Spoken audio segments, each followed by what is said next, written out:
Si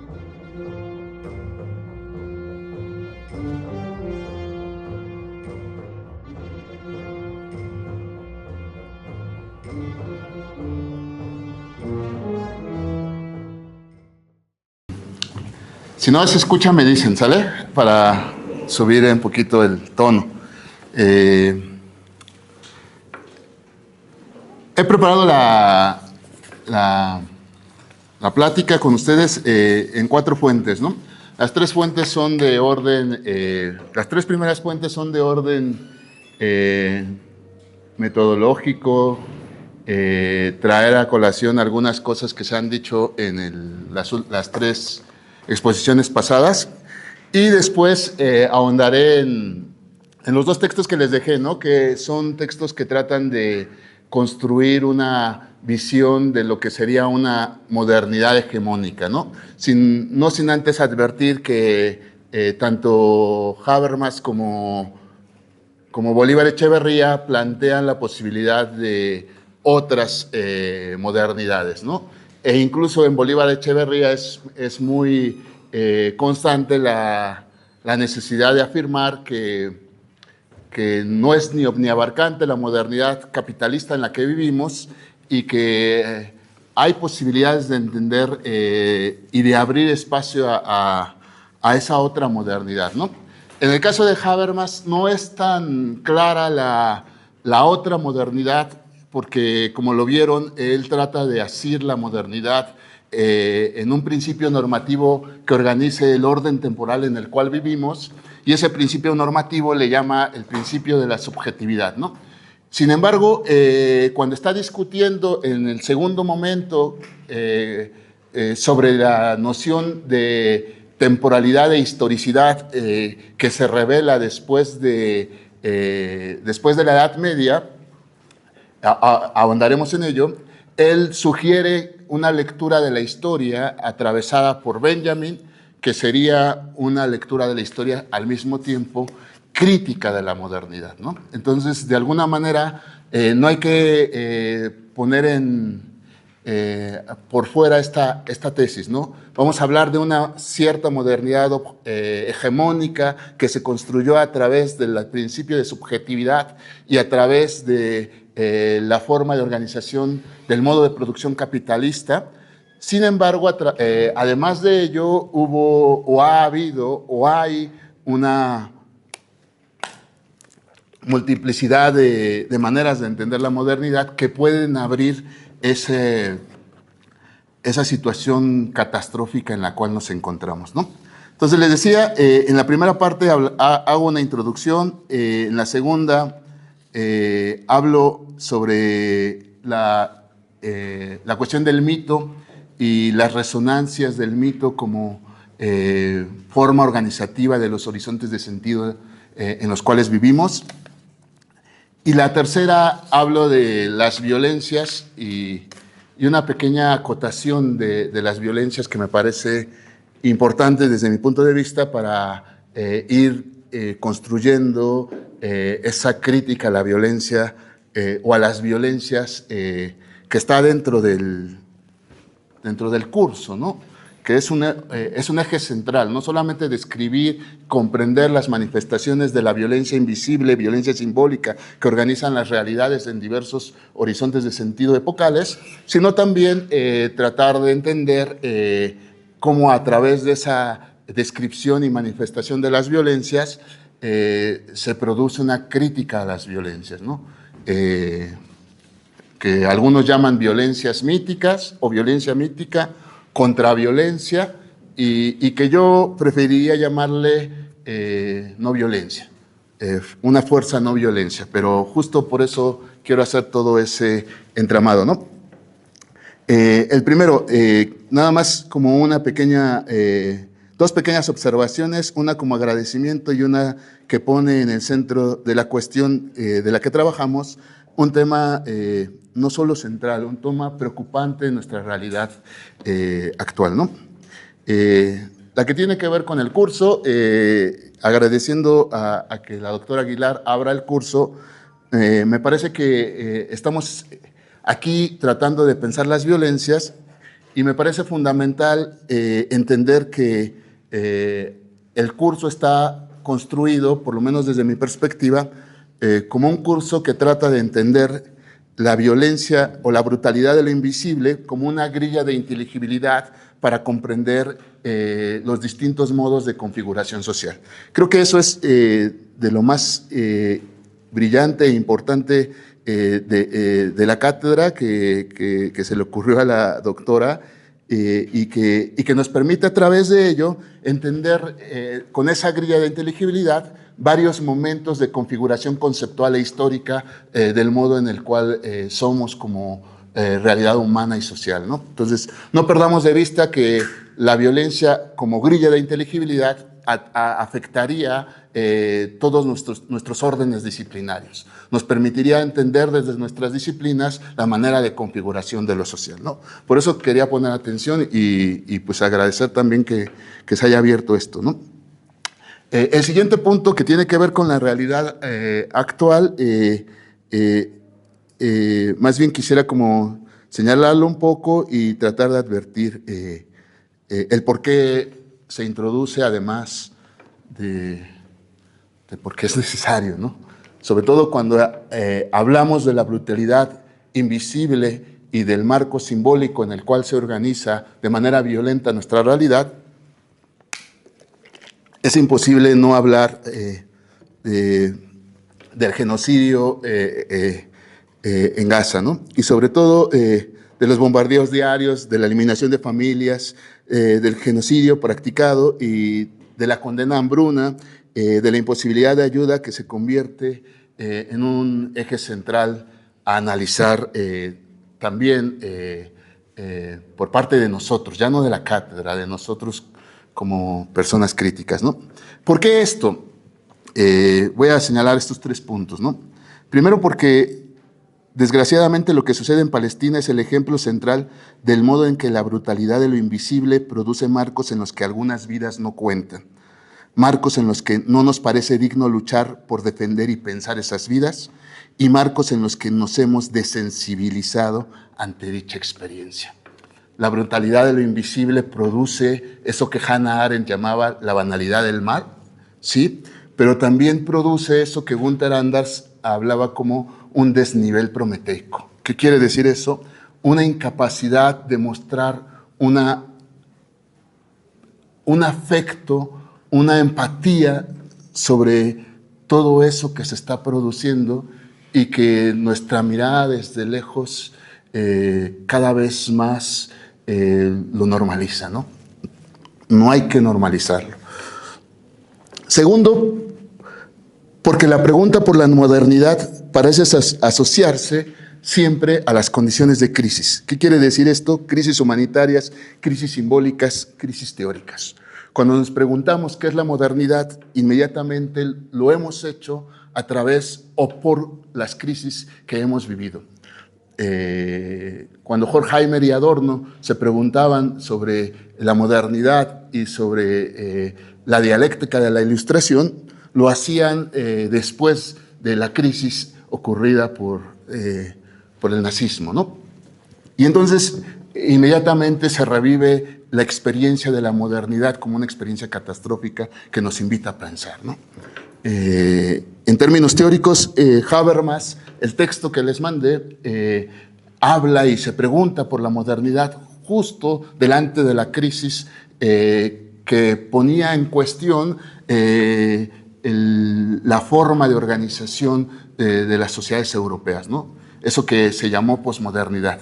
Y bueno, Habermas se pregunta si tiene sentido la posmodernidad y cuál sería el camino para responderle a eso que llaman posmoderno, ¿no?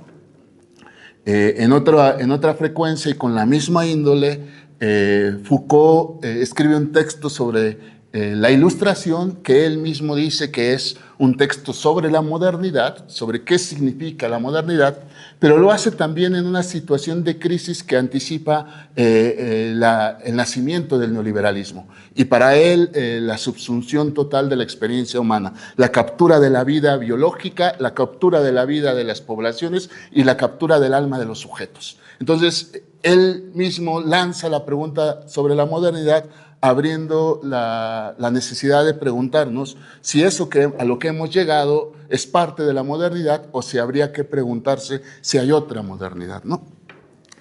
En ese sentido también me parece relevante traer a colación a lo que está sucediendo ahora.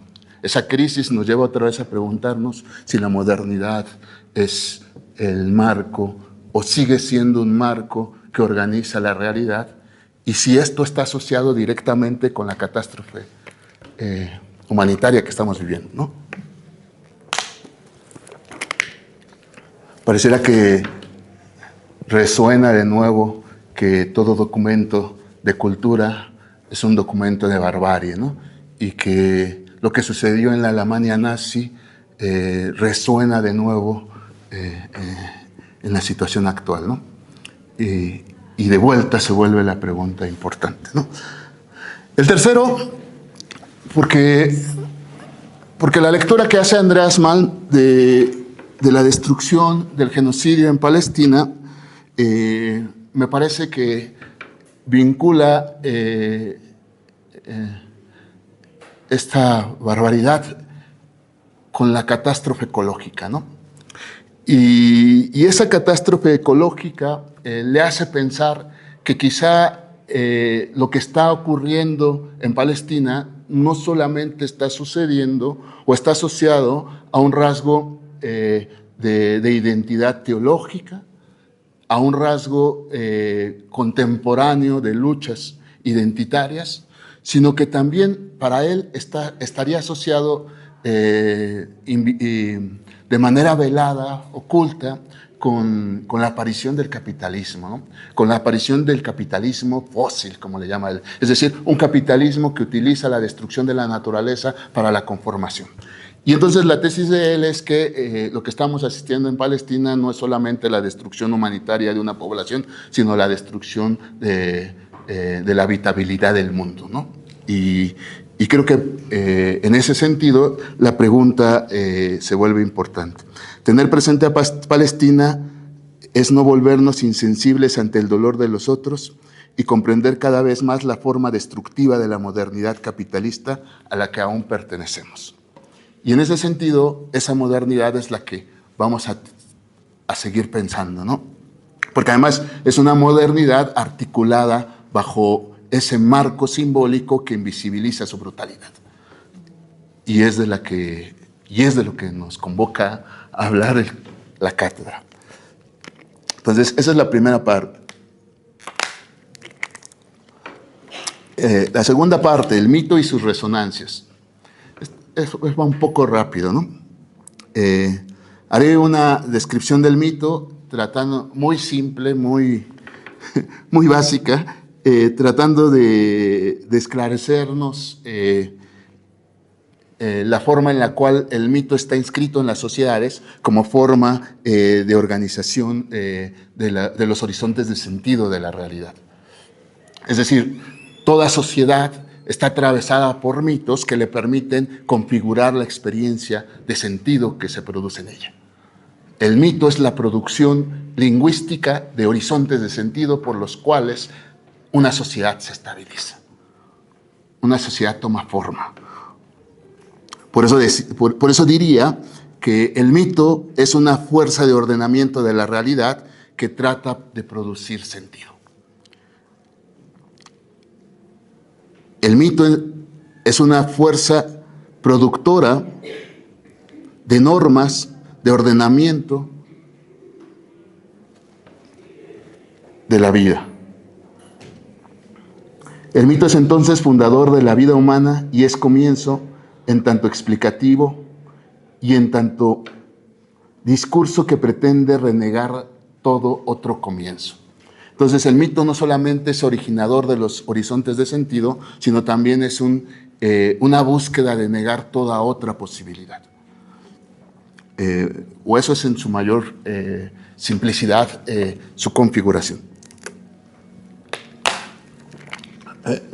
Ahora, un poco las resonancias, así como dice la doctora Aguilar, la doctora Camila.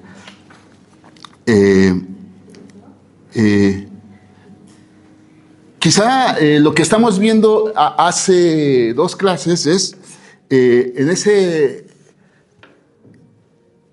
en esa configuración del cristianismo y en ese marco de organización simbólica, un mito universalizante que configura el poder por encima del mundo y establece una relación de ortopedia para la vida. Estoy casi ahí citando algunas palabras de la doctora. Y voy a hacer como ese énfasis en tratar de extraer lo que yo vi en esas 2 clases para traerlas acá, a la modernidad, ¿no? Primero porque la modernidad no se lee como algo que rompe literalmente con ese pasado, sino que lo hace resonar de una manera distinta, de la manera secularizada, que es como lo está entendiendo estos autores. El cristianismo es el lugar central de producción de horizontes de sentido que guía y ordena la vida humana en esa época determinada. Es un punto de anclaje en el que la sociedad se convierte en súbdita y es capturada por la potencia del poder heredado o dado por un más allá, ¿no? Ahí la doctora puso un esquema, espero que lo tengan en la cabeza, ¿sí lo tienen? Entonces, porque lo voy a volver a tocar, ¿no? Y además de ello, decíamos que las imágenes cristianas, o yo decía, lo que veíamos en la clase pasada, son cómo las imágenes cristianas cristalizan el marco simbólico y a través de esa cristalización permiten la producción de la violencia como algo normal. Todas esas imágenes que nos entregaba el doctor nos permitían de alguna manera entender el tipo de configuraciones y anclajes que tomaba el cristianismo para determinar el modo en el cual la vida de los hombres, de los seres humanos, iba a ser determinada. Lo que me llama la atención, lo que es importante es lo que viene detrás, al final de la clase de la doctora Joselevich. La cuestión de la estructura del mito. Pareciera ser que lo que nos entrega al final con ese esquema es no solamente la lógica del poder cristiano, sino la estructura del poder en Occidente. Es decir, la manera en la cual se desplaza, organiza, la manera de entender el poder y determinarse. Entonces, esa estructura anticipa y reproduce toda la historia de Occidente, o por lo menos cierta historia de Occidente. Dicha estructura del poder es la estructura de la violencia. Con eso quisiera ir señalando esto. Desde ahí, desde esa estructura, el poder y la violencia son configurados como poderes o como poder soberano que determina violentamente la forma en la cual nos inscribimos en el mundo. Pero dicha estructura es interesante. Produce un eje vertical de desigualación de los cuerpos. El poder produce una desigualdad mediante la cual define qué vidas importan y qué vidas no. Define el marco de lo vivible y de lo matable.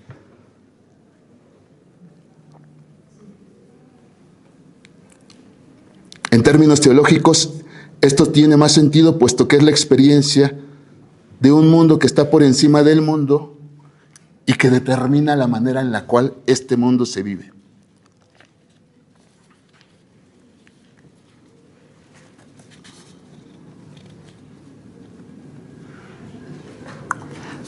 Ahora, yo quería como señalar otras cosas sobre esto que se ha descubierto, ¿no? Digamos lo que la autoridad y el gobierno cristiano no solo desplegó esa estructura, sino que la cristalizó y la convirtió en el emblema en el cual Occidente realiza su poder. Por eso era como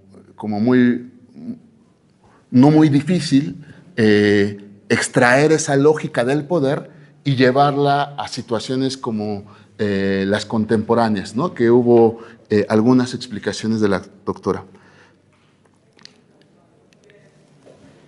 Y yo creo que con eso termino la segunda parte. Estas son muy rápidas porque quiero. Porque soy el poder soberano. Qué violentos, ¿escucharon? Entonces, la tercera, y aquí es donde empiezan mis acotaciones. La lógica del poder es la instauración del marco simbólico en el cual la violencia se determina, se reproduce y se constituye.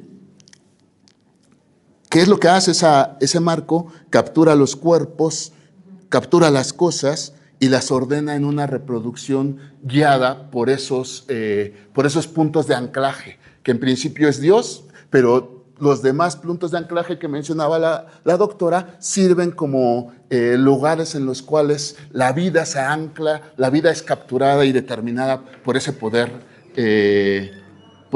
teológico en el caso del cristianismo, pero digámoslo por cualquier poder que tome esa estructura, tome esa estructura de la excepción. Yo quisiera hacer unas acotaciones sobre la violencia, y ahí ya es donde vienen los problemas, ¿no? Yo no quisiera pensar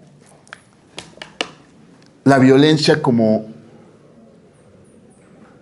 la forma originaria de la vida humana, o como la única forma originaria y determinada de la vida humana. Esto me parece que tiene insuficiencias. ¿Y cuáles son esas insuficiencias? Si hay violencia, no es porque es constitutiva de nuestra experiencia. Quizá puede ser co-constitutiva, pero no es lo único que nos determina.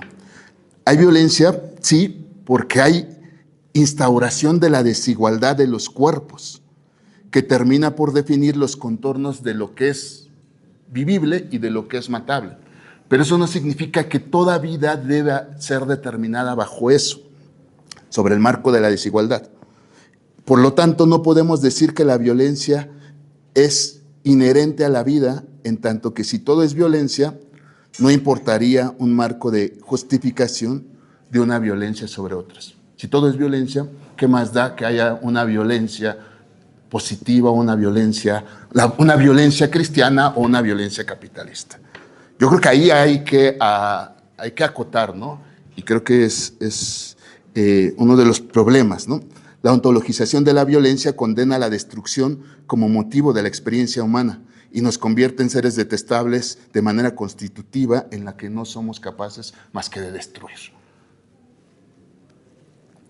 Si el hombre es el animal violento, ¿qué importa si es en el capitalismo o es en el cristianismo? ¿Qué importa si es una violencia mítica constitutiva o una violencia divina destructora de lo constitutivo? Porque vuelve a instaurar la lógica del régimen del poder que estaba describiendo. Entonces, esa es la primera acotación. La segunda acotación, que me parece por ahí se comienza a promover, es quizá entonces tendríamos que distinguir entre violencias constitutivas y violencias disolutivas. ¿Qué significaría esto? Que hay violencias que mediante la fuerza permiten la organización del lazo social. Estamos escribiendo porque aprendimos de manera violenta a escribir, pero esto no significa que sea negativo, sino que es constitutivo y nos permite entrar al orden de lo simbólico y a la posibilidad de la crítica simbólica, ¿no? Hay violencias constitutivas y hay violencias disolutivas, citando a la doctora Aguilar un poco. Y en ese sentido hay violencias que no se refieren a la constitución del lazo social, sino a la destrucción del mismo. Y entonces creo que ese marco aclara más la investigación sobre las violencias. Nos permite entender que, aunque si es cierto o si fuera cierto que la violencia es constitutiva de la experiencia humana, hay violencias que constituyen y producen el lazo social y hay violencias que terminan por deshacer o desmoronar ese lazo social. Entonces ya tenemos una herramienta más para distinguir que la violencia no es ni única ni homogénea, ¿no? Sino que es plural, múltiple y no uniforme, ¿no? Mi pequeña observación crítica a ella es que nada garantiza con claridad que la distinción permita dar cuenta de cuáles son violencias constitutivas y cuáles son violencias disolutivas. Israel cree que está haciendo una violencia constitutiva en el genocidio que está impartiendo, sobre todo el Estado, ¿no? O el fascismo o el nazismo fueron vistos desde dentro como violencias constitutivas de lo social y perpetraron el exterminio como formas de constitución de ese lazo que había con otros cuerpos, con otras vidas. Y la tercera acotación es que quizá, entonces, debemos, o sugiero, que se comience la distinción y la separación entre poder, violencia y fuerzas. El poder como el lugar en el cual se concentran las fuerzas y la violencia como el lugar que como una forma de organizar las fuerzas. Una forma de organizar las fuerzas.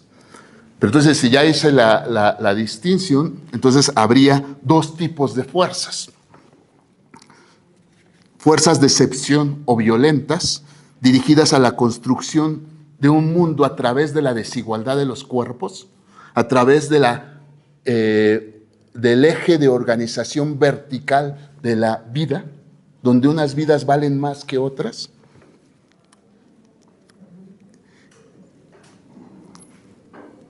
Y lo que yo llamaría fuerzas inoperantes o no violentas, que en cierta medida Bolívar Echeverría, cuando habla de la eotécnica, habla de técnicas lúdicas. Y podría ser un poco fuerzas lúdicas dirigidas a construir igualdad y condiciones de habitabilidad. En esta división entre poder, violencia y fuerzas, yo llamaría la atención en que la violencia es una fuerza que produce desigualdad y que lo lúdico, lo inoperante, lo no violento, es una fuerza que trata de destruir, o más bien que trata de imponer un marco de encuentro de posibles igualdades, de posibles relaciones con el otro, con lo otro. Yo llamaría en esas fuerzas, que a lo mejor quizá podamos discutir después, la escucha, el diálogo, las acciones afirmativas que ha impuesto el INE con la cuestión de los vagones para mujeres, los cuidados como formas o como fuerzas inoperantes, ¿no? Es decir, que no operan dentro de la lógica de la excepción y de la distribución de la desigualdad de los cuerpos, sino que fuerzas que operan buscando condiciones de igualdad.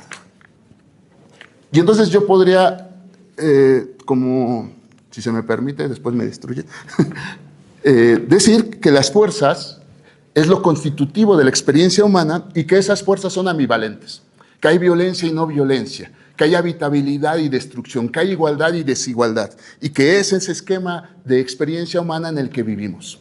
En ese sentido, el marco simbólico en el que vivimos tiene una brutalidad invisible que destruye y que produce violencia, pero también dentro de él tiene una brutalidad invisible que termina construyendo y produciendo, que ya no sé si sea brutalidad.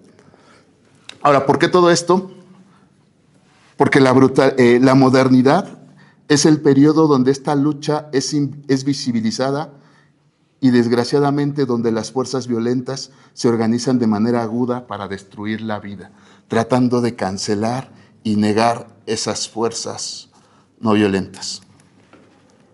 Entonces, hasta aquí esto como para avanzar un poco a la modernidad, ¿no? A lo que hace Habermas y a lo que hace Bolívar Echeverría. En particular me interesan los dos porque uno pone en juego la cuestión del principio normativo de la concepción temporal en la cual se abre la modernidad, y ese principio normativo es la subjetividad, que ahora pondré, al final de esto pondré en cuestión, y sobre todo porque Bolívar Echeverría pone el acento en el modo en el cual la modernidad fue un buen guardaagujas, encajó perfectamente con el naciente, con la naciente forma o modo de producción que terminó, en lugar de ser el guardaagujas, gobernando la modernidad, que es el modo de producción capitalista, ¿no? Entonces, subjetividad y capitalismo son los principios rectores de la modernidad que terminaron por organizar el marco simbólico en el cual se vivió y terminó, y que está terminando, o que continúa en la situación en la que vivimos actualmente, ¿no? Quiero pensar yo, siempre la pregunta se abre, ¿no? ¿Seguimos siendo modernos o ya no?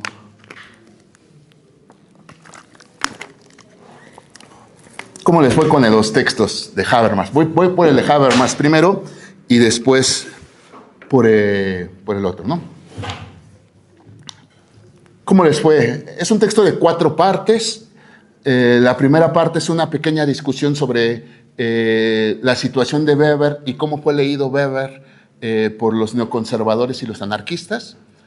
Después la segunda parte es una reflexión sobre lo que en Hegel se descubre como la apertura a la modernidad.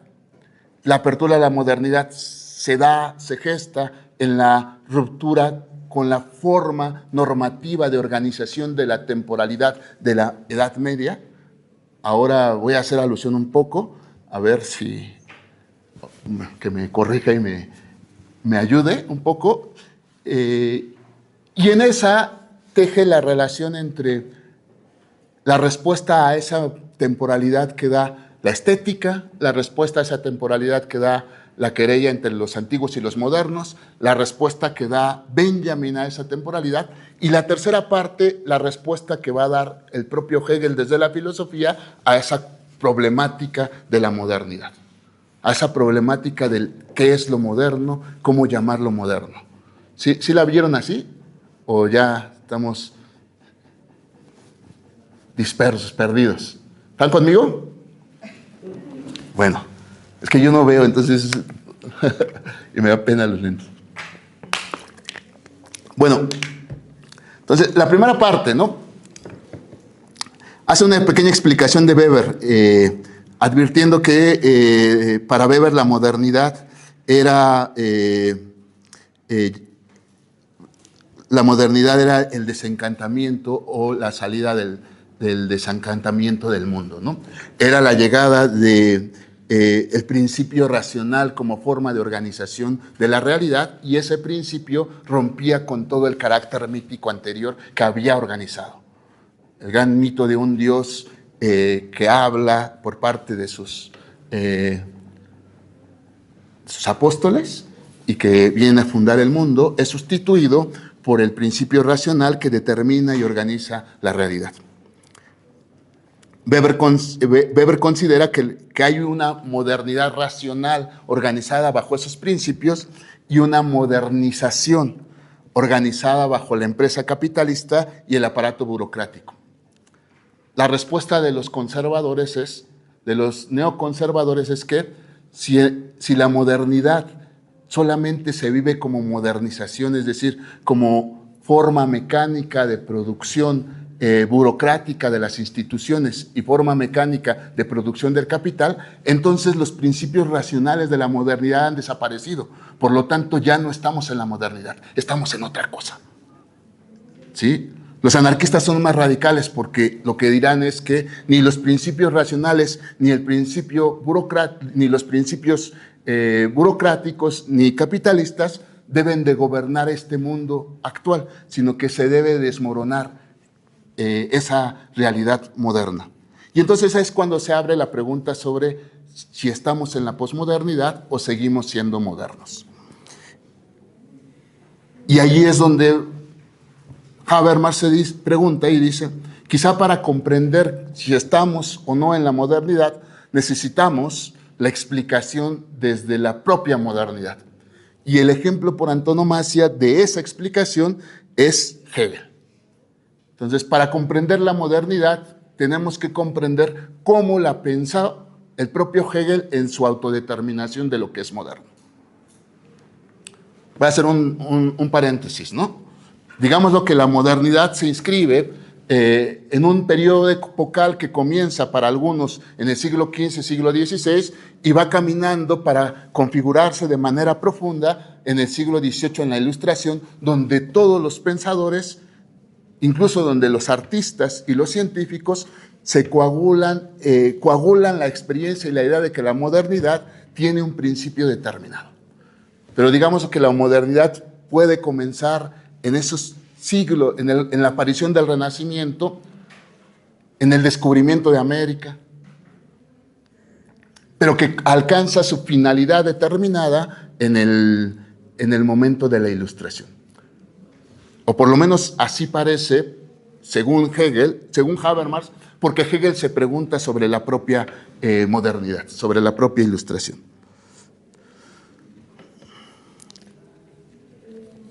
Lo primero lo que hace entonces es advertir desde Hegel qué es lo que pensó Hegel cuando hablaba de la modernidad. Lo primero que pensó Hegel, el joven Hegel dice, de la modernidad era entender la modernidad como una época nueva, como una época orientada al futuro que desutura la experiencia del tiempo de la Edad Media, que es una experiencia doble, ¿no? La experiencia teleológica del cristianismo gobernada por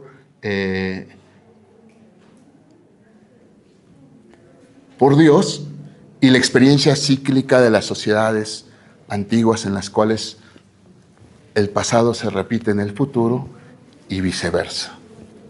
¿Qué pasa en la modernidad?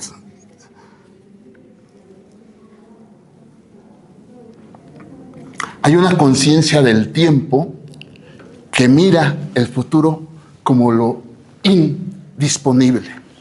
A ver si traigo aquí lo traigo, sí.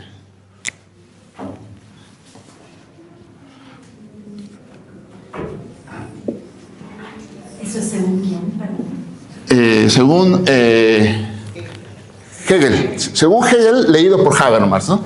Digámoslo que el tiempo cíclico gobernó la historia del mundo y esto estaba determinado por su repetición del pasado en el futuro y viceversa. El tiempo teológico puso en el centro de la determinación del futuro la cuestión de Dios. Y con ello ancló la posibilidad de la experiencia humana en la salvación. De muy grosso modo, y bueno, quizá ahí podamos ayudar en la corrección. ¿Qué es lo que hizo la modernidad? Puso al sujeto, puso al individuo en un pasado condicionado, pero en un futuro imprevisible. Entonces, ¿qué es lo que experimenta el individuo? Una especie de desgarramiento. Para Hegel, la modernidad se instaura cuando el individuo encuentra un desgarro entre su experiencia actual y las expectativas del futuro. Esto de acá se le presenta como nuevo e indisponible, y esto de acá se le presenta como su única experiencia. Entonces, ser moderno es estar dirigido hacia eso nuevo e indisponible, pero sin una capacidad de atención o de aprehensión total. Entonces, ¿qué es la modernidad? El intento de responder a ese desgarro mediante el cual el hombre podría encontrar en eso nuevo e indisponible un punto de anclaje.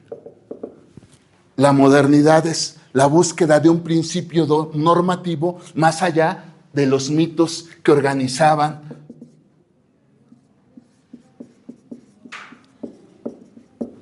la realidad medieval.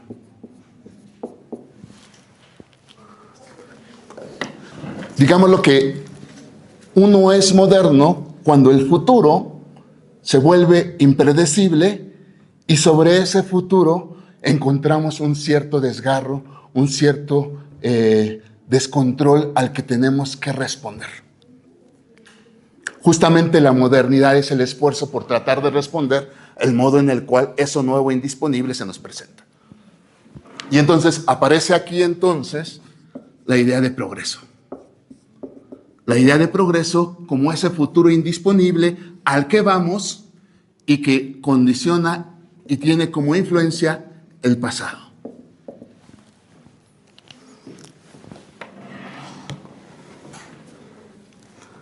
Un futuro incierto desgarra la experiencia, por lo que debemos reactualizar y dar forma a esa experiencia temporal rota. En esa tesitura, la modernidad buscará construir su orientación su orientación en modelos propios y extraer la normativa de sí misma. ¿Cuál fue la respuesta que se dio a esto? Las voy a suspender.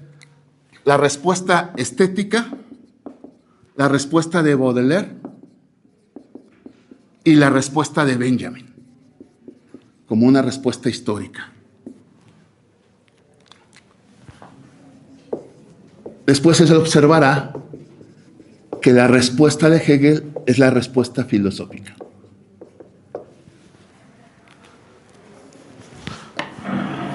Digamos lo que la modernidad sería aquella época en la cual el hombre pretende encontrar un principio normativo dentro de sí que sea capaz de ordenar ese desgajamiento temporal en el que vive.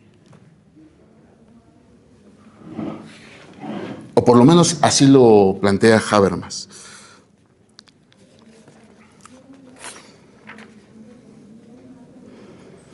¿Cómo visualizar el futuro? ¿Cómo visualizar el progreso dentro de esa experiencia de desgarro? Él habla de la querella entre los antiguos y los modernos. ¿Sí van conmigo? Bueno, van con el libro. La querella entre los antiguos y los modernos.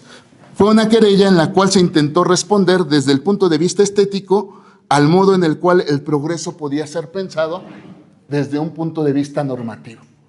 Y ese punto de vista normativo para los modernos para los antiguos fue la belleza antigua entendida como progreso. Y entonces vayamos a entender el progreso como un ideal estético donde la belleza antigua es representada. Los modernos buscan una belleza no anclada en anteriores producciones. Es decir, para ser exactos, los modernos buscan encontrar la modernidad y esa manera de anclar el pasado al futuro en una elaboración de una belleza sujeta al tiempo presente y a las necesidades. Aquello que se mantiene y que se separa de la tradición. Dice después, de esta querella, Baudelaire saca las consecuencias. Ser moderno es encontrar en lo fugaz lo eterno.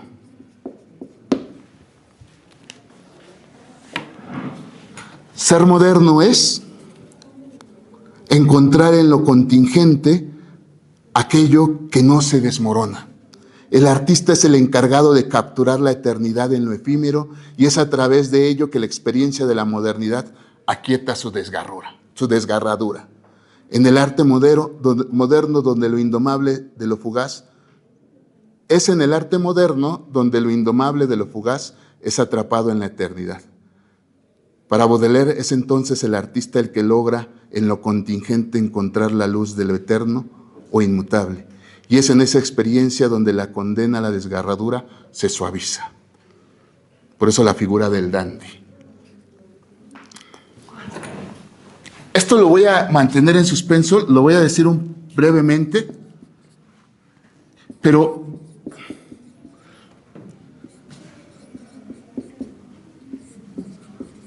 Benjamin formula una manera de enfrentarnos a esa desgarradura desde el ahora. ¿Qué dice Benjamin? Que la modernidad no es una experiencia histórica de novedad, sino una relación histórica. Es decir, es un modo en el cual nos enfrentamos al pasado para restituirlo en el futuro. Entonces, la modernidad sería aquella forma de interrumpir la marcha del progreso con lo oprimido del pasado. Lo oprimido y lo reprimido. La modernidad sería, para Benjamin, hacer una experiencia única y novedosa del pasado, donde eso que ha sido oprimido y reprimido en el pasado pueda volver a tener justicia, o más bien pueda ser restituido justamente. La tarea de la historia, entonces, para Benjamin, es romper el núcleo de relación entre pasado, condición, presente y proyección al futuro. Y más bien un pasado que es la expectativa a realizar en el futuro. La tarea de la historia es convertir las expectativas del pasado en algo a restituir en el futuro. Y esto es un contrapeso a la visión moderna de la historia.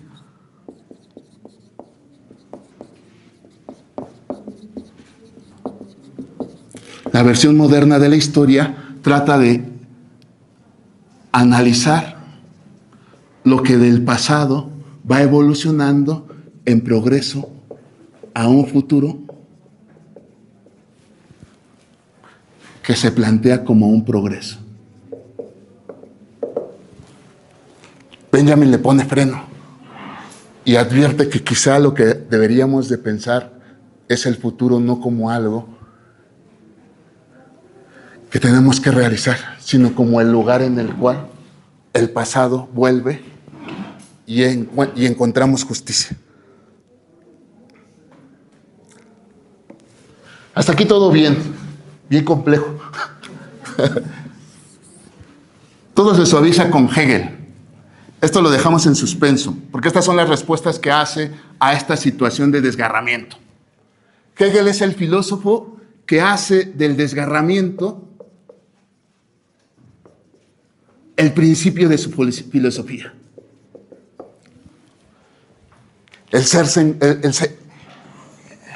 El individuo se encuentra en principio en desgarramiento y es a través del camino de la conciencia en sus atavíos que puede encontrar calma a esa desgarradura.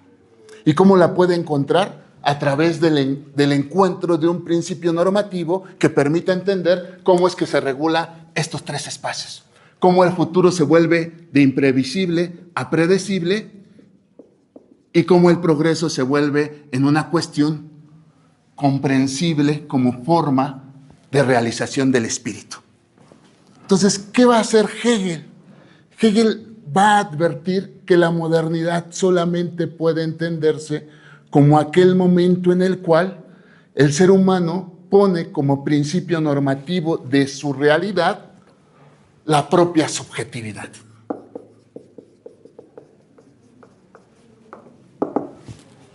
Es la subjetividad,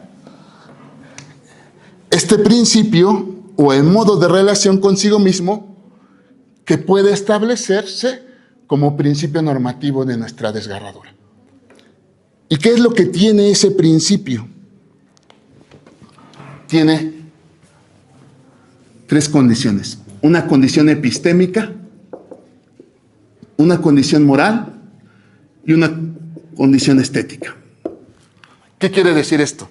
Si descubrimos cuáles son las condiciones de posibilidad del conocimiento, la ciencia tendrá sentido y dará forma a nuestros ideales de progreso. Si conocemos cuáles son las condiciones de nuestra práctica, de nuestras acciones morales, podremos dar cuenta de aquellas determinaciones morales que gobiernan la vida humana. Si determinamos cuáles son las condiciones del gusto, podemos comprender cuáles son las obras de arte o cuáles son las obras de arte bellas. ¿Qué es lo que está haciendo? Dice, descubriendo que ese principio subjetivo gobierna y domina la realidad humana y que ese principio subjetivo tiene determinaciones y reglas que van a organizar la realidad y la forma de atender a ella.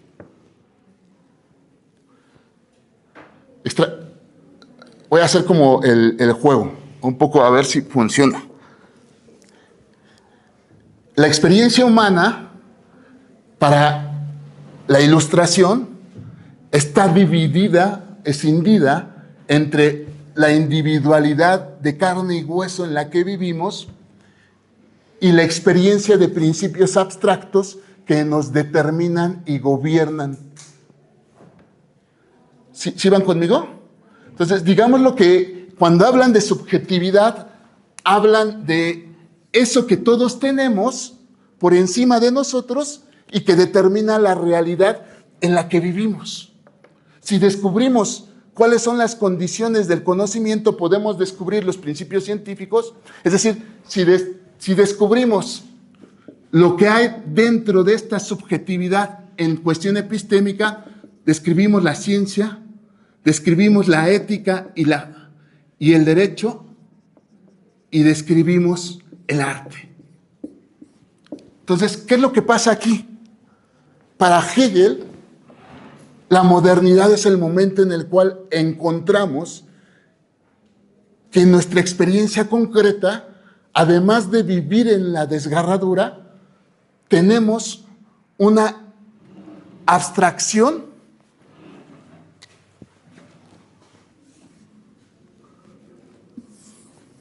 que determina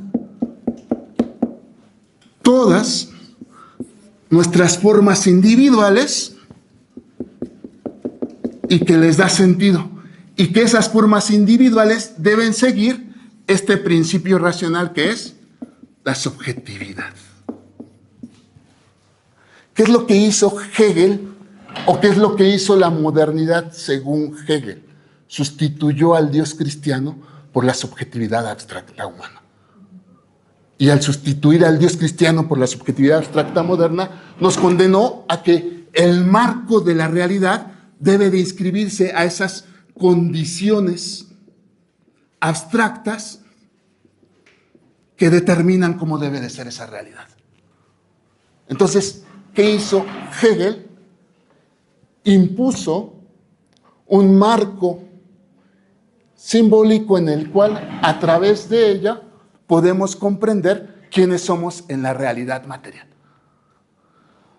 ¿Por qué sienten la desgarradura aún? Bueno, pues porque no han aprendido qué es la subjetividad, cómo conocemos, cómo actuamos y cómo contemplamos estéticamente el mundo.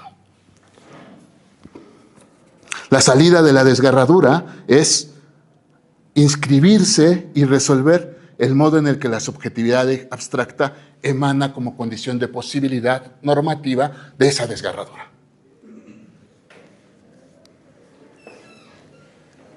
¿Qué es lo que le faltó a Kant? Dice, inscribirle la unificación y el sentimiento de totalidad. Es decir, de absoluto. Esto que había descubierto Kant era el principio normativo de organización de la realidad moderna, pero esto que había descubierto Kant tenía que totalizarse y unificar toda la realidad. Entonces, lo que descubre Habermas, o más bien lo que descubre Hegel, es que la sustitución del Dios cristiano por la subjetividad es la determinación de que el poder soberano está inscrito en un sujeto abstracto al cual todos pertenecemos y debemos orientar nuestra vida. ¿Cuáles son las consecuencias de esto? más allá de Habermas y de estos autores. El principio de subjetividad ocupa el espacio de Dios en la estructura y lógica del poder. Es en ello donde se realiza el progreso y con ello el fin de los tiempos. La subjetividad como principio unifica la experiencia de Europa y dignifica y universaliza a los pueblos europeos. ¿Qué quiere decir esto? Esta es una tesis. No tengo pruebas y muchas dudas sí. La subjetividad es la representación en el marco de la modernidad ocurrida de la identidad europea. Y es esa normalidad, esa identidad europea la que pretenderá tener solidaridad con los otros y llevarlos al plano de esa identidad o destruir a los otros por no pertenecer a esa identidad europea. Entonces, el marco de la subjetividad no solamente es el principio de ordenamiento de la realidad simbólica de esos pueblos, sino es el principio de acción sobre los otros pueblos, sobre los no europeos. Y es el principio de condena violenta a inscribirse dentro del pueblo europeo, el occidente, la modernidad europea, y es al mismo tiempo la destrucción de todo aquello que no pertenezca al orden europeo. Me parece que es el primer indicio de una determinación del poder por medio de instauraciones de raza,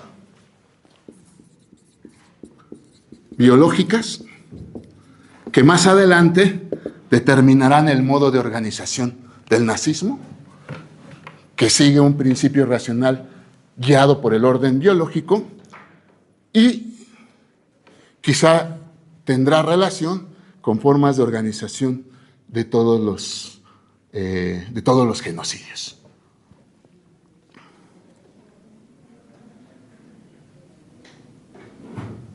Entonces, por ahí Habermas y lo que dice Habermas, o bueno, lo que traduzco de Habermas.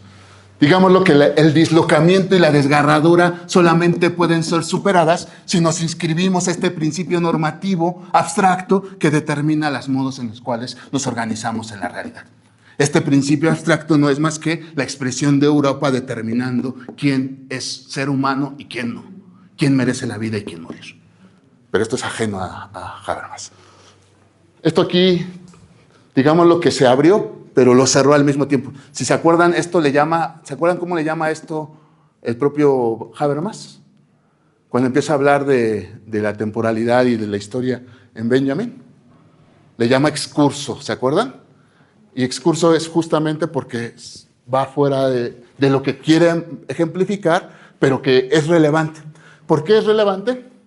Porque esta modernidad, esta concepción, rompe con la manera en la cual se identifica la historia con la absolutización de Europa en su subjetividad. Porque esta concepción de historia dignifica y busca extender la universalización a todo lo no europeo, tratando de recuperar lo oprimido de esos pueblos. Pero bueno, ahí la dejamos tantito. ¿Qué es lo que pasa en Bolívar Echeverría? Digamos que ahí está la primera parte. ¿Me prestan borrador, porfa? No tengo papel, porfa. Bueno, elegí a Bolívar, sobre todo por la segunda parte, desde la segunda parte, porque Bolívar Echeverría hace una relación entre el principio capitalista y el modo de organización técnica. Entonces, digamos que Bolívar Echeverría continúa esta producción de organización del principio normativo que organiza la modernidad, pero ya no pone a la subjetividad como principio normativo, sino que pone como principio normativo a el capitalismo naciente. ¿Sale? Entonces, por ahí lo pongo para que lo analicemos con el propio Bolívar.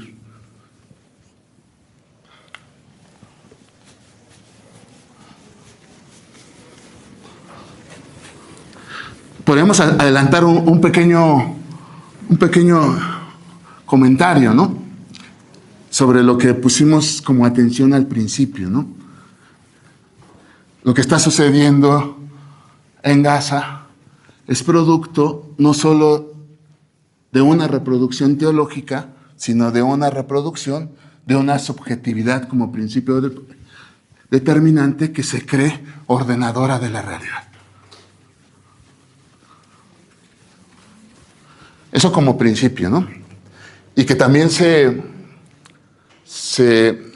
¿cómo sería? Se acompaña, se solapa con el discurso teológico que también determina la forma en la cual se produce esta catástrofe. Entonces, ahí van los poderes acompañados reproduciéndose. Entonces les decía, con Bolívar Echeverría sucede que primero trata de reflexionar el origen y después de el origen trata de preguntarse qué es aquello que origina la modernidad capitalista en la que vivimos. Bolívar distingue entre una modernidad posible, no realizada, y una modernidad efectiva en la que vivimos. La modernidad posible, no realizada, es aquella modernidad que rompería con el núcleo de destrucción en el que vivimos, y la modernidad realmente existente es aquella que tiene como núcleo dos cosas: la producción técnica y el encabalgamiento del modo de producción capitalista.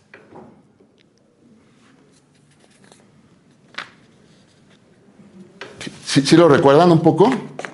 ¿A dónde dirige el origen de la modernidad? ¿Se acuerdan? Dos son los momentos, ¿no? Uno, el siglo XI, con la aparición de la eotécnica, ¿sí? Y el otro le llama como Marx le llama. ¿Se acuerdan un poco cómo le llama? Ay, dejen de recordar. Las formas antediluvianas, ¿no?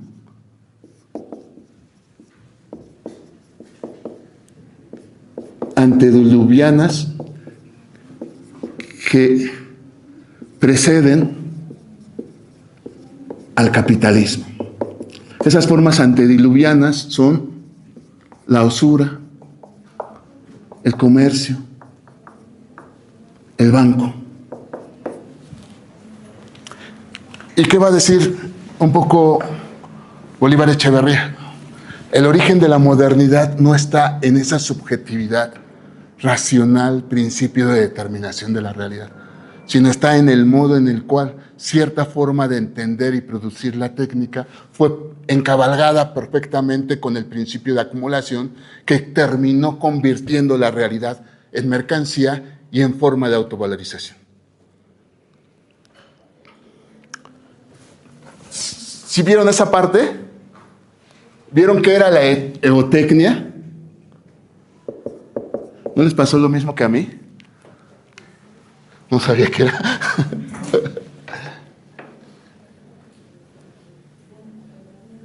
¿No se acuerdan? ¿No lo ubican?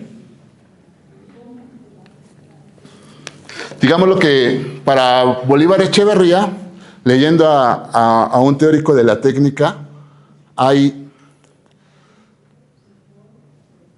después del Neolítico, una transformación técnica fundamental que comienza en el siglo XI y es llamada la eotécnica. ¿Y en qué consiste la eotécnica? La eotécnica consiste en una forma de técnica dirigida a la mecanización, a la desocupación de la fuerza humana por fuerzas extrahumanas. ¿Cuáles son los ejemplos que utiliza o que están detrás? La herradura de hierro para el caballo, los molinos de viento. Y aunque fue descubierto antes, fue de un gran uso los molinos de agua y demás. ¿Qué produjeron esas técnicas? Un uso de la naturaleza que Bolívar Echeverría llama un uso lúdico de la naturaleza, en el cual la naturaleza no era afectada ni destruida, sino era, digámoslo, puesta como posibilidad de enriquecimiento de sí misma. Entonces, ¿qué hizo el molino de viento? Un poco la mecánica del molino de viento. Ahí está un poco la descripción, ¿no? Es la utilización del aire como forma mecánica de producción de fuerza, ¿no? Te las paso para que lo vean y a ver si se van imaginando qué es lo que se produjo, ¿no? Según Bolívar Echeverría, la eotécnica ocupó la naturaleza sin destruirla. Y en ese sentido es un juego lúdico que no rompió la forma natural de la vida, sino que la introdujo dentro de las posibilidades humanas para superar la condición de escasez en la que vivía y sobre todo, para Bolívar, superar una relación de enemistad con la naturaleza para comenzar a posibilitar un encuentro con la naturaleza. Eso es lo que dice Bolívar que pudo haber ocurrido en esa transformación neotécnica. Es decir, el ser humano no ocupó la naturaleza como forma de extracción para la acumulación, sino la ocupó para mejorar las condiciones sin destruirla. Es decir, el viento no fue interrumpido, sino usado como fuerza de trabajo. ¿Y qué posibilitó eso? Eso es lo que me parece fundamental. Una relación no destructiva con la naturaleza.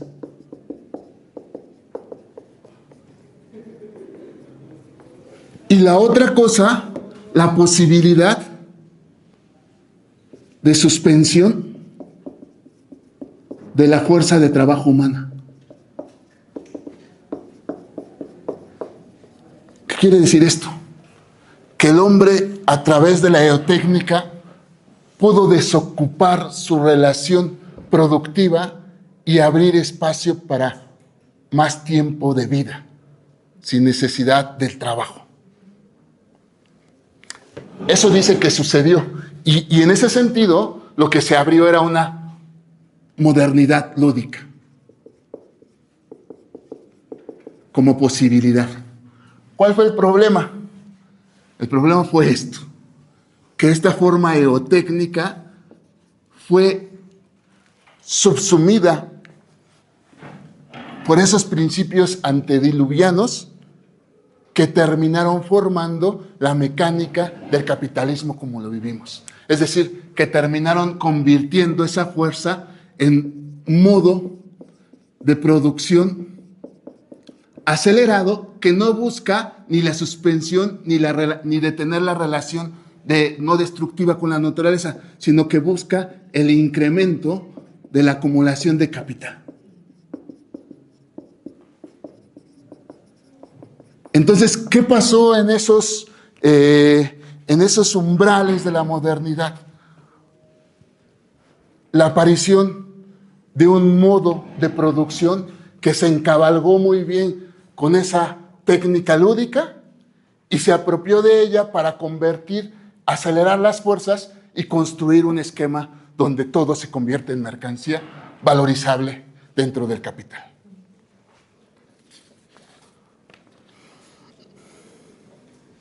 Dice Bolívar Echeverría, la libertad prometida y el uso libre del tiempo terminaron inscritos en el horizonte capitalista de ocupación del trabajo y aceleración de la acumulación.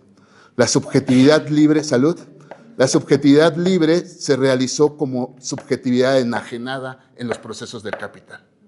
Lo que prometía la liberación terminó siendo la forma de enajenación. Y ya no voy a... esos conceptos creo que los vamos a tocar más adelante, pero Bolívar es cuando asoma la idea de que la promesa de una forma de relación con el mundo menos apropiativa se convirtió en una forma de destrucción y extracción de lo más íntimo de la vida. ¿Qué es lo que sucedió?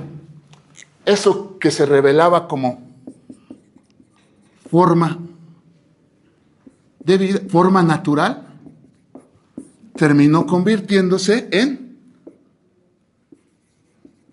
mercancía.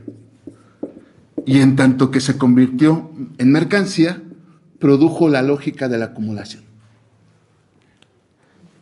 Digámoslo que hubo un pequeño conjuro capitalista. Despojó a las cosas de su uso natural para introducirlas dentro de la lógica mercantil. Las cosas dejaron de ser cosas para convertirse en mercancías. Y ese conjuro capitalista es el mito fundacional de la modernidad capitalista.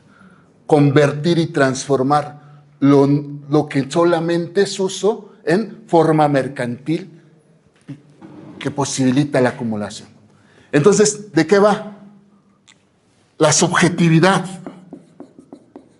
como principio terminó enajenada y esta enajenación produjo la lógica mercantil, la lógica capitalista. Y esta lógica capitalista se convirtió en el principio de organización de la realidad que se ha convertido ahora en un mero intercambio de mercancías.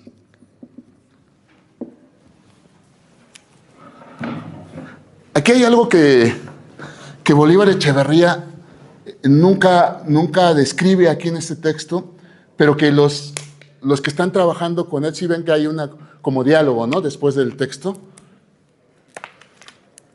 Y en el diálogo le preguntan, ¿qué es aquello que permite la relación y el encuentro entre estas dos?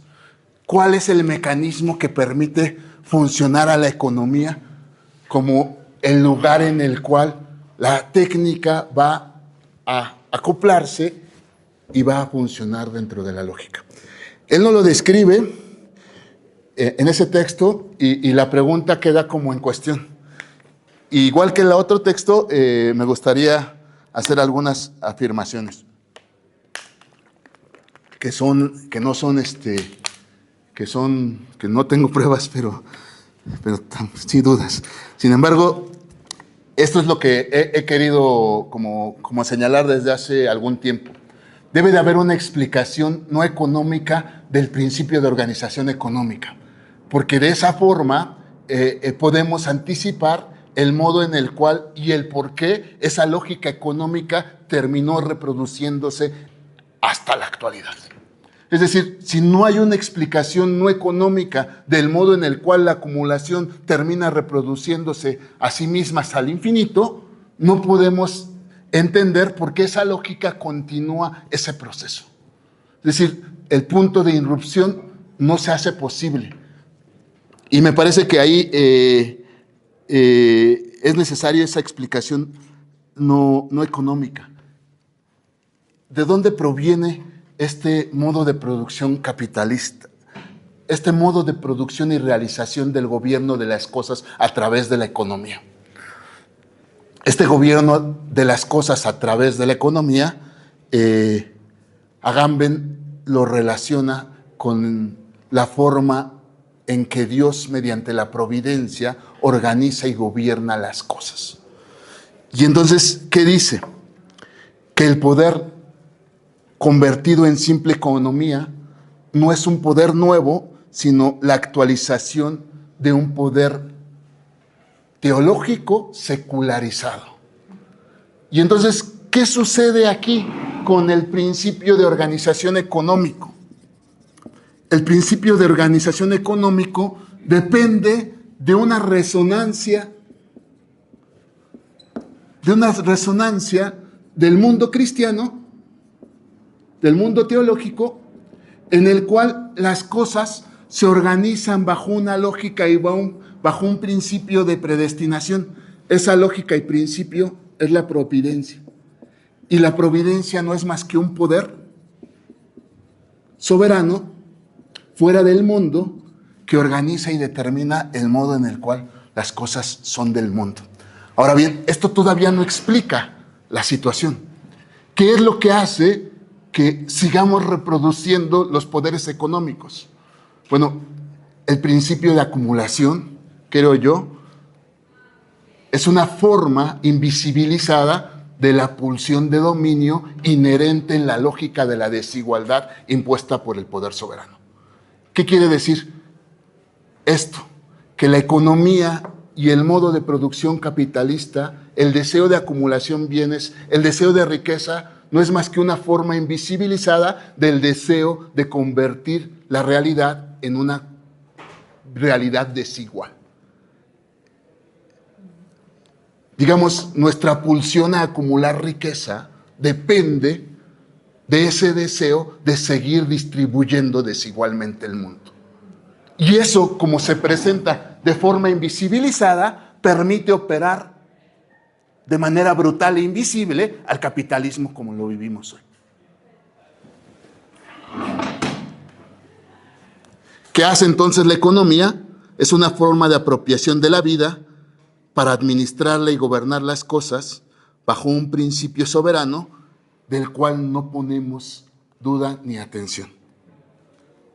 La modernidad libera al hombre de las cadenas de Dios, pero lo condena al mito de la subjetividad abstracta europea, al mito de la razón de Estado y al mito de la economía capitalista que embruja las cosas y las convierte en mercancías valorizables. Esa es la modernidad. Y bueno, para finalizar, no renunciemos a seguir hablando de Palestina. No renunciemos a buscar otra modernidad en la que los pueblos oprimidos del mundo encuentren justicia, igualdad y libertad como una forma de modernidad posible.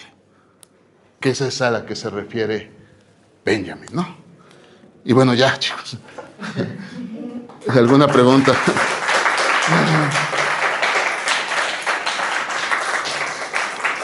Chicos, chicas.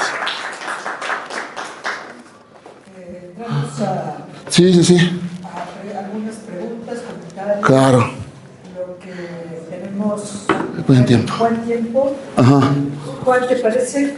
Como hacemos a veces, hacer 3 preguntas y después tú contestas, ¿o quieres contestar? No, sí, está bien. 3 preguntas, está bien. Bueno, entonces. Gracias, sí hay. A ver, 3 manos. Una mano por acá, 2 manos por allá y 3 manos por allá. A ver, primero. La primera pregunta tiene que ver con este salto, justamente que tú dudas, de esta técnica lúdica que pasa a la acumulación directa. Entonces parece que da un salto, falta una explicación, justamente más bien no de la subsunción técnica que hace este periodo del capitalismo, sino los orígenes justamente de estas conexiones, ¿no? Yo puse algunas, no sé, tú mencionaste unas cuestiones económicas, si bien lo económico tiene que ser clave, Claro. también podría ser la reforma, ¿no? Claro. La reforma también con su pensamiento hacia el trabajo, ¿no? La secularización, la colonización, los viajes, la conquista y el mercantilismo también que da origen a la naciente burguesía, el despojo de tierras, Claro. o el nacimiento del Estado moderno, que son todas variables justamente de la modernidad. Pero también, cuando hablas de esta respuesta a la desgarradura que hace Hegel, no la propia respuesta es violencia. ¿Por qué? Porque la modernidad, al establecer una ruta, un camino vinculado a un progreso específico, despoja o elimina a los marginados que no se acoplan a esta ruta planteada, ¿no? De la modernidad. Que mencionaste que Benjamin pues vuelve a esta idea de la historia, pero de los oprimidos, ¿no? Entonces narra este camino que ha seguido la modernidad, que tiene la ilustración con Zen de Kant y después Hegel, pero también es una ruta que va dejando a desposeídos y a marginados. Claro. Y que también se puede explicar en un contexto actual, como el que mencionas, de Palestina, ¿no? Que son el resultado también de esta falta de incorporar a todos los pueblos y con una visión moderna occidental al cambio, ¿no? Que representa el Estado de Israel y principalmente el sionismo. Entonces, claro. Yo ahora eso. Sí. Muchas. Compañero. Sí, me gustó como esta interpretación que haces del tiempo en la modernidad, como estar atravesado, enfocado en el pasado, en el futuro, y viendo ese futuro como progreso, y como, pues, o sea, todo eso se relaciona mucho con cómo el capitalismo se apropia de nuestro tiempo de vida, y lo que mencionabas de la zootecnia, y, o sea, también cómo la zootecnia surge como para darnos más tiempo de vida, y cómo termina volviéndose contra nosotros, claro, y quitándonos por medio del capitalismo ese tiempo de vida. Igual pasa con los utopistas,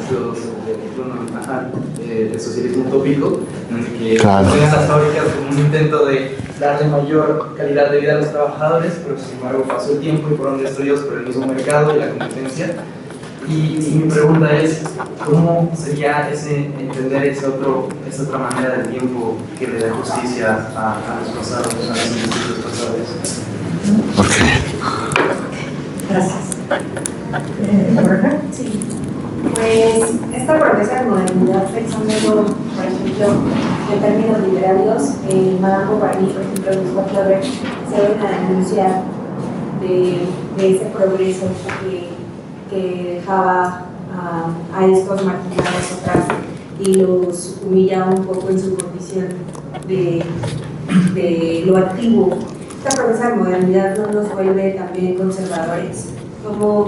¿Cómo se resiste a este conservadurismo? Claro. Uy, muy fuertes las preguntas. Voy a empezar con la primera, ¿no? Yo creo que quería hacer eso es justamente lo que se le acusa a Bolívar Echeverría, que hay un salto entre y una falta de explicación entre la técnica lúdica y el encabalgamiento, la subsunción con el modo de producción capitalista. Todas esas explicaciones que estás dando siguen siendo operaciones inscritas dentro de la aparición del capitalismo y la apropiación de la técnica y la subsunción de la técnica, pero no terminan por explicarlo. Lo que yo propongo o lo que yo sugiero es lo que estaba diciendo al final, que en realidad el capitalismo y la economía son formas disimuladas de un ejercicio de poder que termina desigualando los cuerpos y que al invisibilizarse nos hace trasladar la economía del poder en una fuente en la que no creemos que está, pero la acumulación sigue reproduciendo esa idea.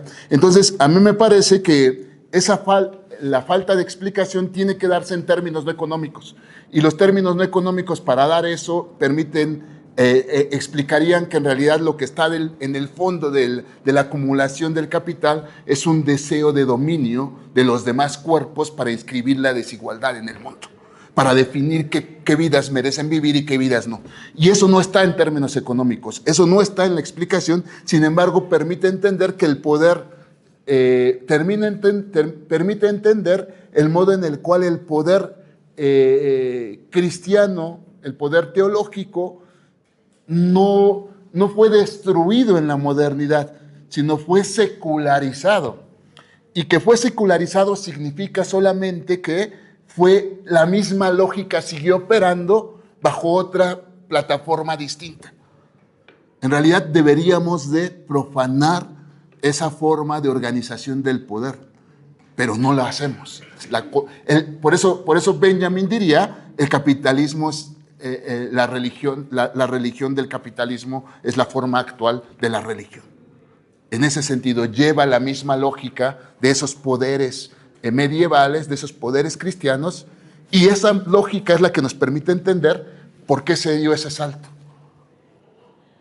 Porque la pulsión de poder en la apropiación de las máquinas permitió garantizarse a través de la acumulación. Es decir, la acumulación nos permite seguir creyendo que hay una diferencia entre los cuerpos y que quien tiene más dinero merece vivir y quien no merece la muerte. Y esa lógica inscrita en el Capital es una lógica que se perpetúa desde sus orígenes cristianos. Eso es lo que quería decir. Y con respecto a... Por eso el despojo a la tierra, por eso el despojo de tierra, la secularización, son fenómenos de un mismo deseo de seguir desplazando el poder, pero no su lógica que operaba antes. Por eso la secularización no es un término de la lógica del poder que operaba antes, sino una continuación.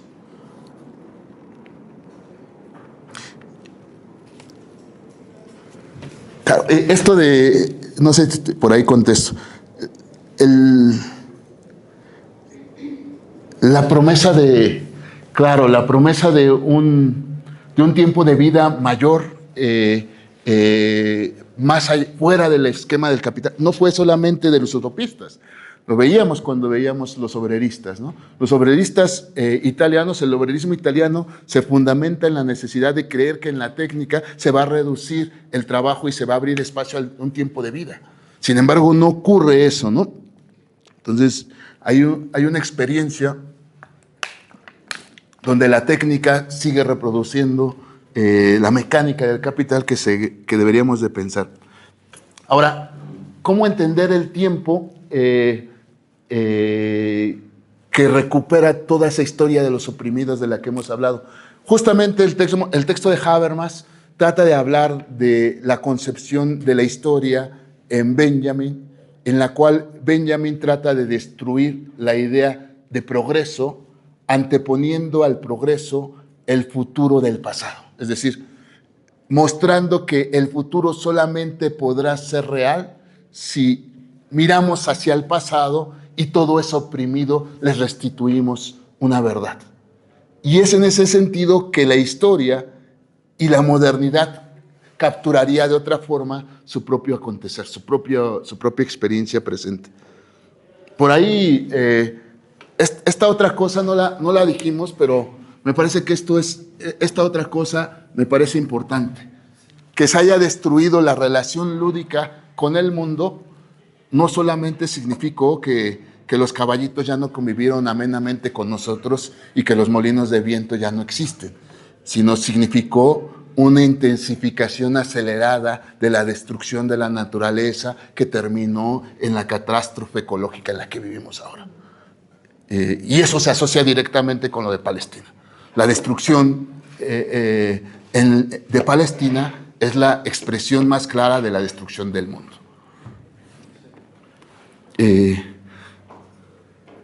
Eso por ahí, ¿no?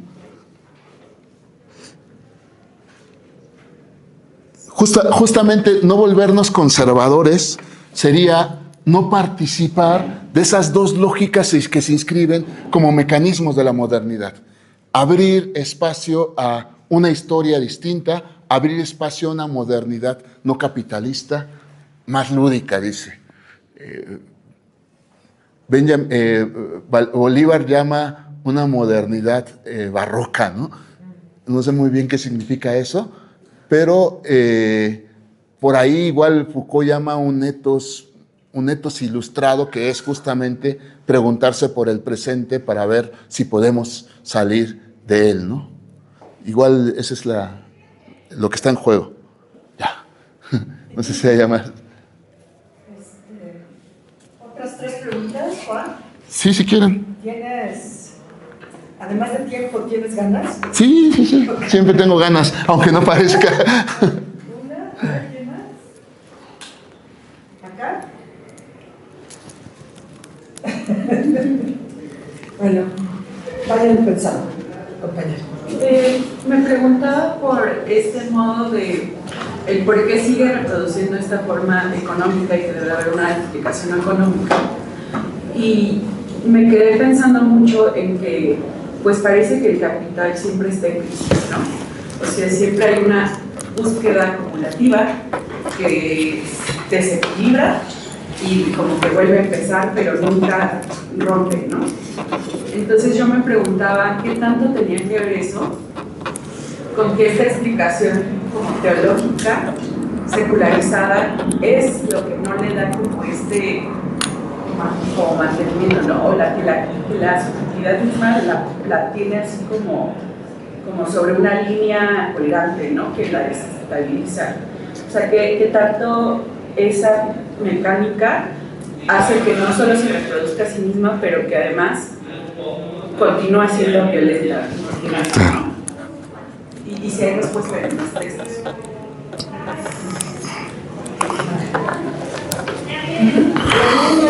Tengo un comentario e invitación a leer el libro de Lina Mervane de Palestina en pedazos. Y ahí podemos encontrar como todo lo que hemos dicho acerca de la violencia simbólica alrededor de Palestina. Y justo ella habla mucho sobre el lenguaje, y creo que podemos llegar como a la primera clase. En la primera parte, que es Volverse a Palestina, ella explica que en árabe no existe la palabra volverse, solo existe la palabra volver, y que afortunadamente el español le permite hablar de volverse a Palestina. Entonces creo que podría ser una manera interesante de explicar. Muy bien. ¿Cuál es como esa? Se llama Palestina en pedazos, de Lina Mervane. Es una autora chilena de ascendencia palestina. Ok, gracias. ¿Eres compañero? Yo, por ejemplo, estaba pensando, como vi que la ponencia llamaba mitología, la mitología es de la modernidad. Sí, no, no se llamaba. Sí.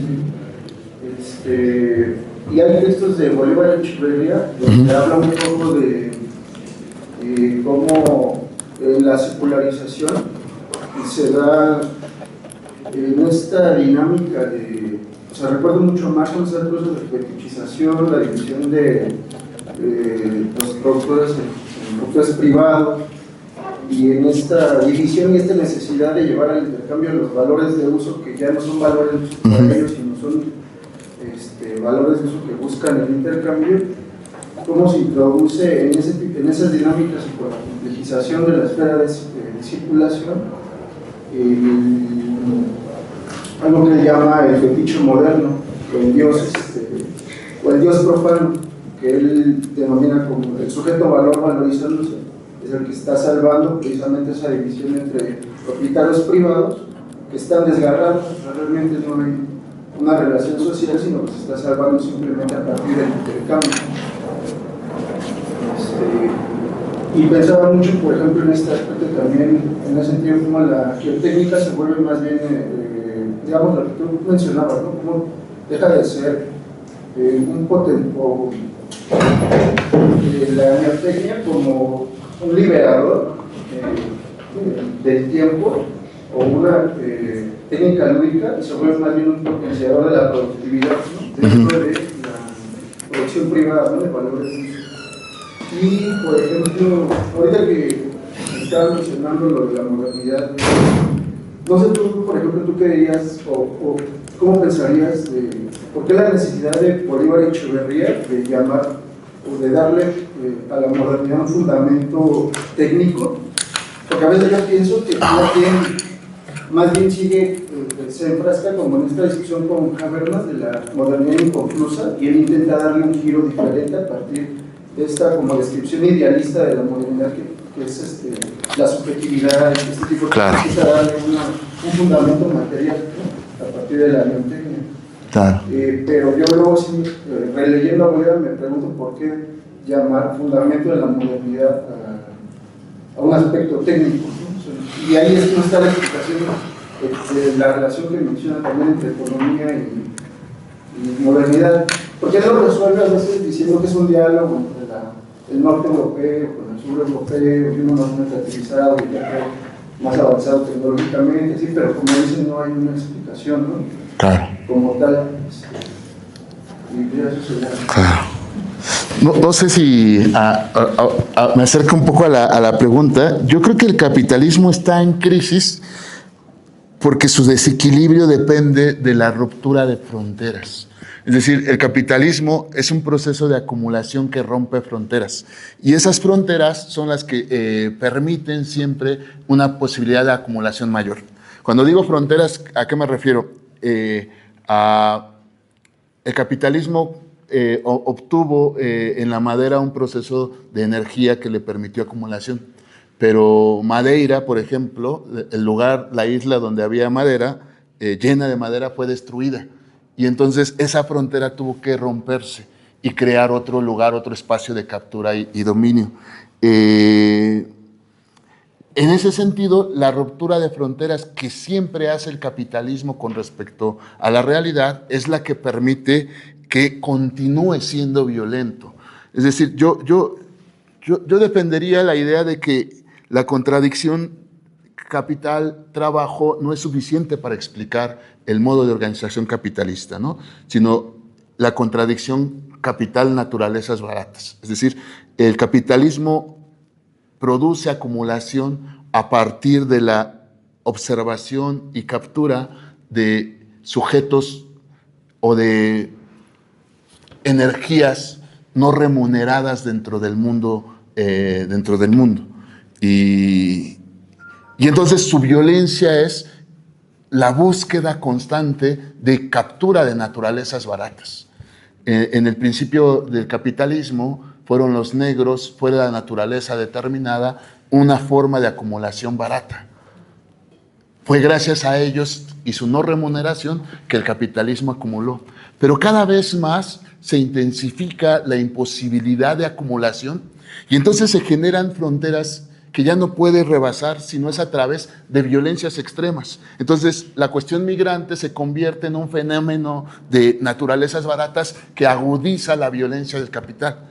Cuando vemos la desaparición forzada en México, a mí me interesa ver esa grilla de inteligibilidad, porque lo que vemos es, a través de estas naturalezas baratas, por ejemplo, es que la desaparición en México forzada no es solamente por enemigos del gobierno, sino guarda componentes de principios de acumulación para esclavizar a las personas, para venta de órganos, para tráfico, para trata de personas. Y todos esos esquemas son formas de agudizar la forma de acumulación del capital. Entonces, no está en crisis, sino está en siempre búsqueda de extender sus fronteras y de extender a través de ellas una forma de agudizar su acumulación. Pero esa necesidad produce violencias extremas, destrucción. Estamos asistiendo al momento en el cual al capital le es difícil acumular a través de las formas de naturalezas baratas que tenía. Entonces, ¿qué tiene que hacer? Destruir los cerros para acumular, para extraer oro de la tierra. ¿Qué tiene que hacer? Convertir a seres en desechables para extraer riqueza detrás de ellos. Construir el crimen organizado como una forma de acumulación. Creo que ahí es donde se podría continuar una explicación en estos términos. Entonces, ¿solo se perpetúa por medio de la destrucción? Yo pensaría que es una máquina de producción de la destrucción. Porque la pulsión de dominio inherente en él está tratando de definir qué vida merece vivir y qué vida morir. Pero en la agudización actual parece que el capitalismo no es más que destrucción de lo humano, pero más allá del mundo tal como lo vivimos, ¿no? Por eso Mann dice, la destrucción de Palestina es la destrucción del mundo en términos ambientales y en términos humanos. Y esto de acá, no soy tan especialista en Bolívar Echeverría, pero justo eso es lo que me preocupó, esto final que decías. Pareciera que se quiere contraponer a la versión idealista de la modernidad, tratando de poner un fundamento material que explique cómo la modernidad se constituye. Sin embargo, a mí me parece que ese fundamento material de la modernidad, que es el principio de acumulación y la técnica capitalista, necesita de ese constructo simbólico, de esa brutalidad de lo imposible para seguir produciéndose. Y ese constructo simbólico es el que yo encuentro como un desplazamiento y continuación de los poderes cristianos secularizados como una forma de dominio a través de la economía. Esa es mi explicación, no sé si alcance a dar cuenta. Y bueno, ya. Y por eso es un mito. Nada más para terminar, la modernidad se pretendía asir como un discurso que destruía todos los mitos, pero nos condenó al mito de la subjetividad y nos condenó al conjuro capitalista que destruye nuestra posibilidad de vida si no está inscrita a la mecánica de acumulación. Y ese es el gran mito, ¿no? Despojar a la vida de su posibilidad y entregarla a otra cosa que no pertenece a la vida. Bueno, ya.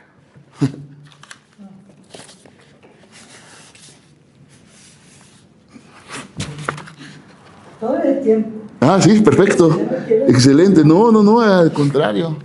Son importantes. Bueno, yo tengo una duda, Uh-huh. pero la verdad es que no tengo clara la duda. Entonces voy a pues a tratar de medio decir lo que medio pienso. Que tiene que ver con lo que te preguntaron al principio el compañero, que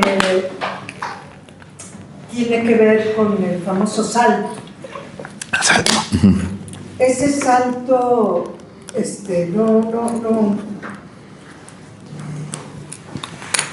no me queda muy claro a partir de cuándo, según lo que plantea Bolívar Echeverría, a partir de cuándo es que entonces ya la mecanización empieza a ser destructiva, digamos, ¿no? Es decir, los molinos de viento todavía son lúdicos, hay una relación lúdica con la naturaleza y con los molinos de viento, con los molinos de agua. Y entonces, ¿con qué ya dejó de ser una relación lúdica con la naturaleza? Y de pronto pienso, si esta idea de relación lúdica con la naturaleza no es una especie de metafísica del mito del buen salvaje. Es decir, que eso está muy presente en el pensamiento de Bolívar Echeverría y también y no sé, bueno, si por lo menos de Bolívar Echeverría, cuando se habla de las formas naturales. ¿Cuándo la forma natural deja de ser natural? Yo tengo la duda, siempre la he tenido con este tipo de planteamientos, porque sí me parece que hay un esencialismo, digamos, detrás de estos planteamientos. ¿Alguna otra pregunta? Yo solo quería preguntar si podrías decir algo más acerca de lo del deseo de dominio que mencionabas, que es como de cómo se da o por qué o cómo. ¿Por qué cómo? Sí, es una propuesta. Yo, un poco retomando eso, quería preguntar, tampoco tengo muy claro qué quiero preguntar, pero en este tren de pensamiento de debe haber una explicación no económica a esto, ¿cómo tomamos este proceso de securitización? Y lo estaba pensando con lo que acaba de decir el compañero, nace la burguesía, aparece la meritocracia, nos elegimos como yo luché por todo esto y claro, post-Lutero, claro que tengo que trabajar y tengo que trabajar hasta sangrar. Claro. Entonces estoy en el pináculo de la evolución humana y todos los demás no. Pero eso sigue siendo una explicación medianamente económica. Entonces, ¿cómo metemos la meritocracia? O sea, la incipiente burguesía, la meritocracia, como una explicación secular, pero a la vez tratando de no hacerla económica. Sí, está fuerte. Voy a ensayar respuestas, aunque no sé si sean respuestas. Lo primero, el salto. El salto cronológicamente, él lo sitúa en inicios del siglo XI. Y teóricamente, que es lo que creo estás preguntando, él lo sitúa en el momento en el cual esta técnica lúdica es cooptada por esos principios de usura, comer, y capturan y llevan al capital. Es decir, cuando los molinos de viento son cooptados para enriquecer y acumular capital. Es decir, no está en la técnica, para Bolívar Echeverría, no está en la técnica la acumulación, sino es el principio capitalista el que se apropia de la técnica y termina produciendo esa determinación.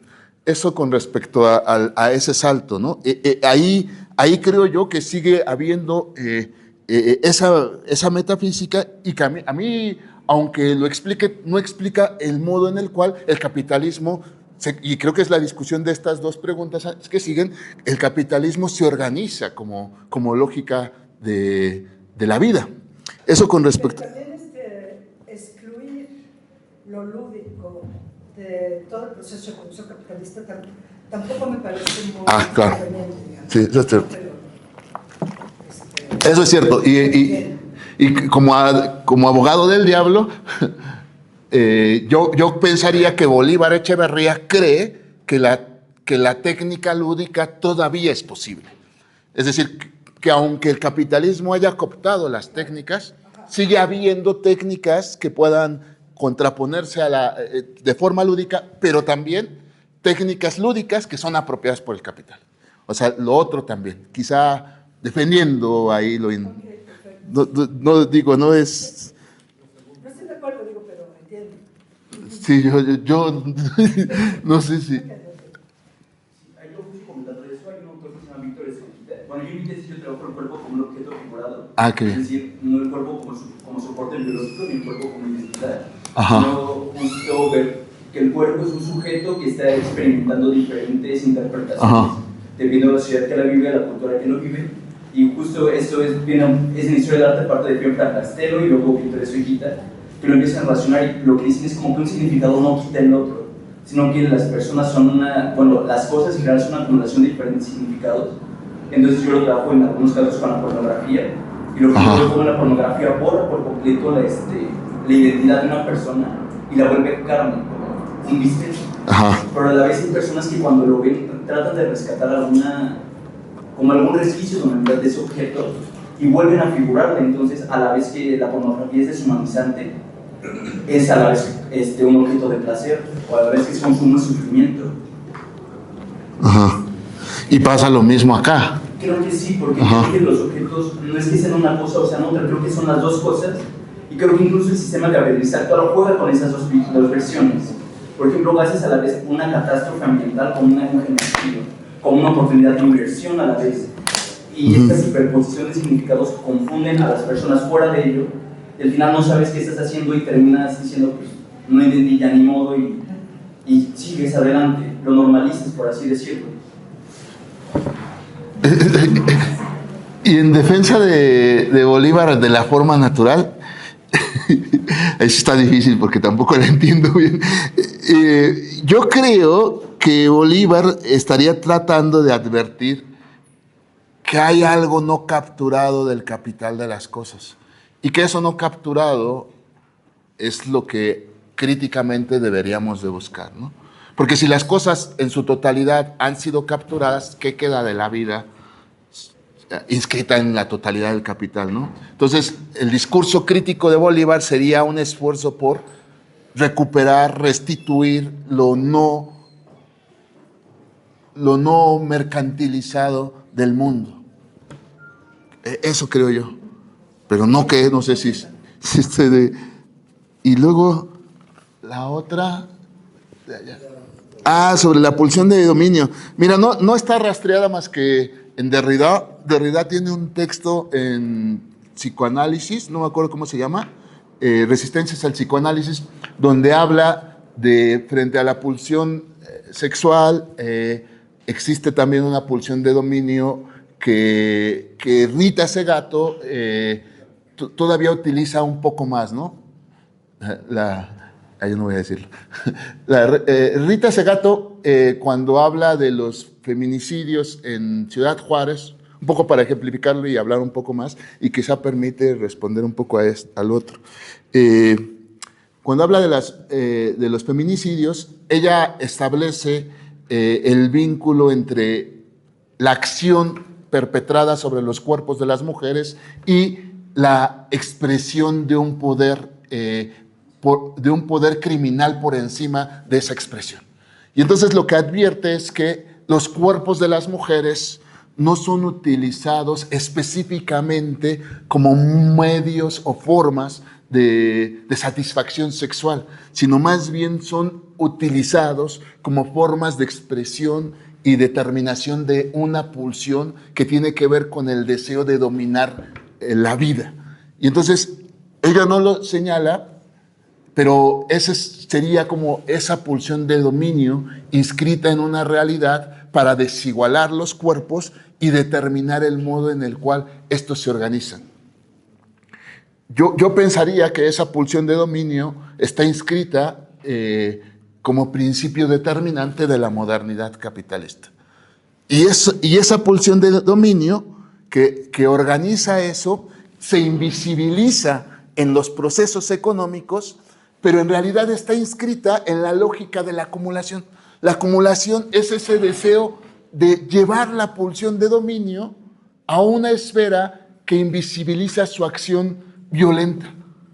Por eso la brutalidad invisible de lo económico es convertir la acumulación en un proceso natural, normalizado, pero que en el cual está detrás una brutalidad donde los cuerpos son condenados a la destrucción.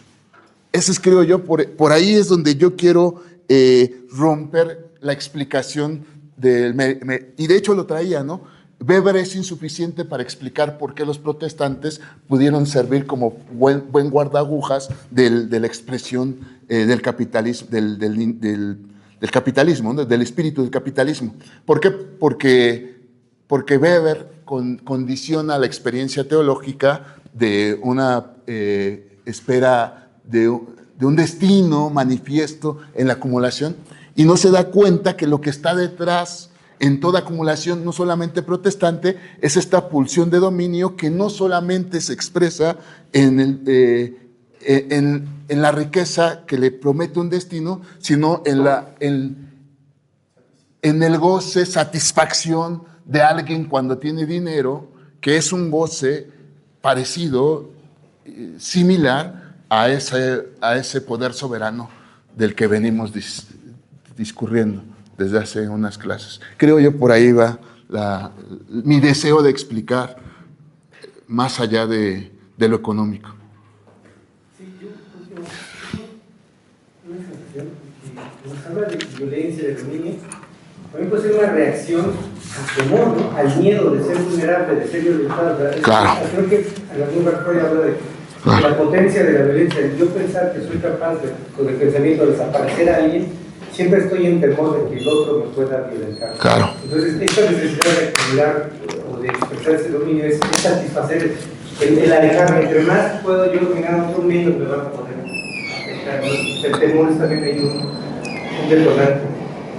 Claro, porque además la violencia se organiza en la cancelación de la vulnerabilidad en la que vivimos. Por eso Butler va a hablar de, como principio de organización humana, el reconocimiento de la vulnerabilidad. Y en ese sentido la apertura y la ruptura, más bien la apertura a un mundo en el cual todos nos reconocemos como vulnerables y la ruptura de un mundo en el cual todos nos defendemos tratando de que no nos maten. Pero ese fundamento creo que también criticaría esta versión de la economía del poder que veníamos describiendo.